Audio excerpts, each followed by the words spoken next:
Hi friends, welcome to AKP kitchen. இன்னைக்கு kitchen என்ன பார்க்க போகிறோன்னா ஒரு ஸ்நாக் ரெசிபி தான். ஆக்சுவலாக பார்த்தீங்கன்னா இது எல்லாமே அதாவது வந்து ட்ரெண்டிங்கில் போயிட்டுருக்கு. இன்ஸ்டாவாக இருக்கட்டும், யூடியூபாக இருக்கட்டும், ரொம்ப ட்ரெண்டிங்கில் போயிட்டுருக்கு. அந்த மாதிரி இருக்கிறத நம்மளும் செஞ்சு பார்க்கணும் அப்படிங்கிற ஒரு இதில் தான் நான் இன்றைக்கி செய்ய போகிறேன். ஃபஸ்ட் டைம் இப்போ தான் நம்ம செய்ய போகிறோம். என்னங்கிறது உங்களுக்கே தெரிஞ்சிருக்கும். இல்லை நான் செய்யும் போது நீங்கள் பார்த்து தெரிஞ்சுக்கோங்க, ஓகேங்களா? இதுக்கு நான் வந்து ஒரு கடாயை எடுத்திருக்கேன். ஃபஸ்ட்டில் இது ரொம்ப ஈஸியாக இருக்குது, பார்க்கவும் ஈஸியாகவும் இருக்குது, பார்த்தோன்னே சாப்பிடணுன்னு ஒரு ஃபீல் ஆச்சா. சரி, அதை நம்ம செஞ்சு பார்த்துடலாம் அப்படின்னு கொஞ்சம் வந்து நான் எந்த கடாய் வச்சுருக்கோங்களோ கடாய் வந்து நல்லா சூடாகட்டும். இதுக்கு வந்து கொஞ்சம் நெய் வந்து நிறையா தான் ஊற்ற சொல்லியிருந்தாங்க. ஒரு 3 ஸ்பூன் அளவுக்கு நெய் ஊற்ற சொல்லியிருக்கு. சரியா, நம்மளும் செஞ்சு பார்த்துட்டு எப்படி இருக்குதுன்னு உங்கள் கூட சேர்ந்து நானும் சொல்லிடலாம். என்ன நெய் வேணாலும் ஊற்றி ஒரு 3 ஸ்பூன் நான் வந்து நெய் ஊற்றிக்கிறேன். இதுக்கு நான் எடுத்துருக்கிறது வந்து 3.5 ஸ்பூன் ஊற்றியாச்சு. இதுக்கு நான் எடுத்துருக்கிறது பார்த்தீங்கன்னா ரவை 1 கப்பு, அதாவது மெஷரிங் கப்புக்கு 1 கப் ரவை எடுத்திருக்கேன்.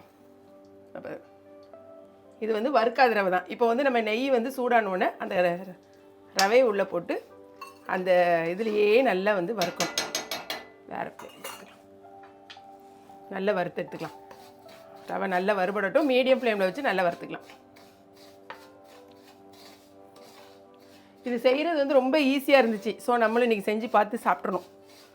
ஸோ நல்லா வறுத்துட்டு காமிக்கிறேன். இப்போ பார்த்தீங்கன்னா ஒரு 5 மினிட்ஸ் நான் வந்து மீடியம் ஃப்ளேம்லேயே போட்டு நல்லா பண்ணி இப்போ ஸ்டவ் ஆஃப் பண்ணிட்டேன். இந்த அளவுக்கு வந்துச்சுன்னா உங்களுக்கு கரெக்டாக இருக்கும், ஓகேங்களா? பார்க்கவே உங்களுக்கு நல்ல ஒரு உதிரியாக இந்த மாதிரி வந்துடணும். நெய்யில் போட்டு வறுத்தெடுத்துடணும். இப்போ இது கொஞ்சம் ஆறிக்கிட்டு இருக்கட்டும். இப்போ இது லைட்டாக ஆறும்போது நான் என்ன பண்ணுறேன்னா பாருங்களேன், தேங்காவை நீங்கள் துருவி வச்சுக்கிட்டாலும் சரி. இப்போ வந்து ஒரு 2 துண்டுக்கு ஒரு 2லேருந்து 3 துண்டு இருக்குமாப்பா இந்த சைஸு பார்த்துக்கோங்க. ஒரு 1/4 கப் அளவுக்கு தேங்காய் துருவலாக போட்டாலும் சரி தான். நான் இப்போ வந்து மிக்சியில் அடித்து போட போகிறேன். இதை அடித்து போடும்போது இது கூட வந்து 2 ஏலக்காயும் சேர்த்து நான் அடிக்க போகிறேன். இல்லை நீங்கள் ஏலக்காய் பவுட்ரு இருந்தால் அது கூட ஏலக்காய் பவுட்ரு ஆட் பண்ணிக்கோங்க, ஓகே? நம்ம இப்போ ஏலக்காயும் 2ஐயும் போட்டு அடித்து மிக்சியில் அடிச்சுட்டு வந்துடுறேன். இப்போ நம்ம இது கூட என்னென்னலாம் ஆட் பண்ண போகிறோன்னு பாருங்களேன். இப்போ நான் தேங்காவை வந்து இந்த மாதிரி துருவி எடுத்துகிட்டு வந்துட்டேன், ஓகே?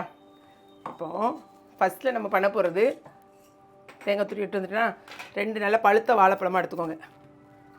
பழத்தை இது கூட நம்ம ஆட் பண்ண போகிறோம். அது என்ன பழம் வேணாலும் நீங்கள் போட்டுக்கோங்க. ஃபஸ்ட்டில் கொஞ்சம் கட் பண்ணி போட்டுக்கோங்க. அப்போ ஈஸியாக இருக்கும் நமக்கு. போட்டு எல்லாத்தையும் போட்டு செய்ய போகிறோம். இது வந்து நேந்திரம்பழமாக இருக்கட்டும், இல்லைன்னா வாழைப்பழமாக இருக்கட்டும், எந்த பழம்னாலும் போடலான்னு தான் சொன்னாங்க. இது நான் போட்டுருக்குது இது பூம்பழமாப்பா. நம்ம ஊர் சைடில் கோழி குடிஞ்சிடுவோம், இங்கே பூம்பழங்காங்க. சரி, 2 பழத்தை நான் இப்போ போட்டிருக்கேன். அதே மாதிரி நான் இனிப்புக்கு வந்து ஒரு 3/4 கப்பு நாட்டு சக்கரை. நீங்கள் வெல்லம் வந்து பொடி வெல்லம் போட்டாலும் சரி தான், நான் நாட்டு சக்கரை போட்டிருக்கேன். சரியா, கூடவே பாருங்க அது ஏலக்காவும் போட்டு அரைச்சி வச்சுருக்கிற தேங்காயும் சேர்த்து உள்ளே போட்டுக்கோங்க.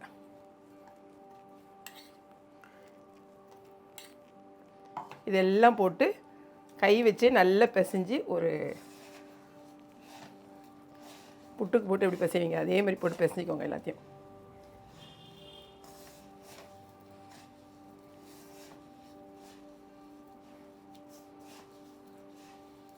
நல்லா இருக்குல்ல பிசைஞ்ச உடனே உங்களுக்கு இந்த நம்ம சக்கரை போட்டுக்கோம் பார்த்தீங்களா, அதனால் இலகிரும். நீங்கள் எந்த விதத்துலையும் தண்ணி ஊற்றிடாதீங்க. நல்லா இலகி கொடுக்குது அந்த சக்கரை போட்டிருக்கிறதுனால. நல்லா அப்படி சேர்ந்து ஒன்று போல் வருது, திரண்டு வருது. இப்போ ஃபஸ்ட்லேயே நான் வந்து வாழை இலையை இந்த மாதிரி கட் பண்ணி எடுத்து வச்சுருக்கேன். இதில் தான் வச்சு நம்ம அவிக்க போகிறோம். கையை கழுவிட்டு நம்ம வந்துட்டு இந்த இட்லி பாத்திரத்தை அடுப்பில் வச்சிடலாம். பாருங்கள் நல்லா வந்துட்டு பாருங்கள் திரண்டு. காமிங்க இப்போ பக்கத்தில். அந்த நம்ம போட்டிருக்க அந்த சக்கரை வந்து நல்லா கரைஞ்சி இந்த மாதிரி வந்துடுது. இந்த கன்சிஸ்டன்சிலாம் வந்துடுது நமக்கு. ஸோ கையை கழுவிட்டு நம்ம முதல்ல இட்லி பாத்திரத்தை அடுப்பில் வச்சிடலாம். இதை வந்து நல்லா இலையை வந்து நல்லா கழுவி க்ளீன் பண்ணி எடுத்துக்கோங்க. இந்த பாருங்க எந்த அளவுக்கு வேணுமோ கொஞ்சமாக வச்சுட்டு இது அப்படி ஒரு மடக்குறாங்க. கரெக்டாப்பா?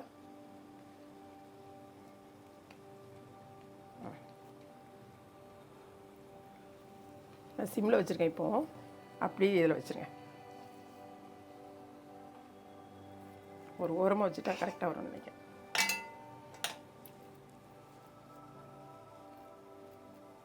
இதுக்கு ஷேப்லாம் பார்க்காதீங்க, சும்மா அப்படி ஒரு தட்டிட்டு அப்படி மடக்கி வச்சிடலாம்.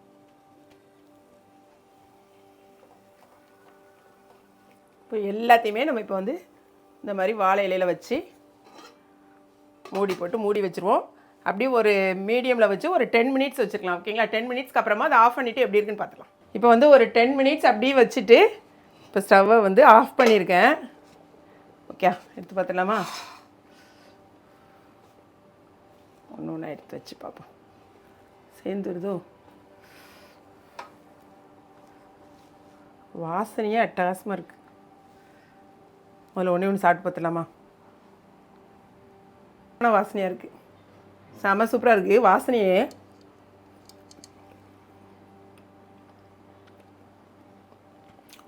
அதாவது ஒரு டிஃப்ரெண்ட் டேஸ்ட்டில் நல்ல ஒரு கொழுக்கட்டை சொல்லுவோம் தெரியுமா, சூப்பராக இருக்குது. நல்ல ஒரு கொழுக்கட்டை டேஸ்ட்டில் செம்மையாக இருக்குது. தேங்காய், அந்த ஏலக்காய், நெய்,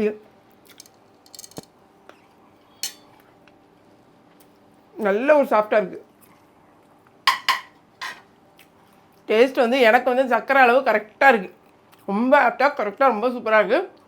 கட்டாயம் நீங்கள் ட்ரை பண்ணி பாருங்கள். மற்றவங்களாம் சொன்னாங்க, நான் செஞ்சு செம்மையாகவே இருக்குது. நீங்களும் கட்டாயமாக ட்ரை பண்ணி பாருங்கள். அதாவது சாப்பிட்டோன்னே திரும்ப திரும்ப எடுத்து சாப்பிடணும் அப்படிங்கிற மாதிரி இருக்குது. ஸோ அந்த வீடியோ பிடிச்சிருக்குன்னு நினைக்கிறேன். பிடிச்சிருந்துச்சுன்னா லைக் பண்ணுங்கள். மறக்காமல் கிளாட் ஃபேஷனையும் ஏகேபி கிச்சனையும் சப்ஸ்கிரைப் பண்ணுங்கள். பூ வாழை புட்டு சூப்பர்.